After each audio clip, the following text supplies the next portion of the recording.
তো এই গাইস চলো আমাদের শুটিং ভিডিও চলছে, চলো তোমাদের সাথে শুটিং ভিডিওটা শেয়ার করি।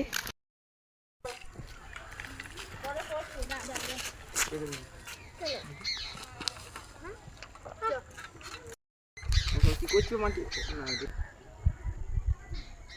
চালু করা আছে তোমার একটা বলো মাটি কি বলবো তোমরা ভাই মাটিটা এখানে খুঁজছিস 1 2 স্টার্ট এ ভাই তুই মাটিটা খুঁজছিস কেন এক মাইলিস 1 2 3 কালকে আমার আব্বা বললো তুই আমার ইজ্জতটা মাটিতে মিশিয়ে দিয়েছিস সেই জন্যই মাটিটা খুঁজছিস কিছু নাই মারা রিঅ্যাকশন দেবো নাকি কি করে ঘুরতে লেবো গুটো সইলে নিবি মানে তুমি দেখো ঝাঁকড়া দেবো বুঝতে তো 1 2 3 কি করে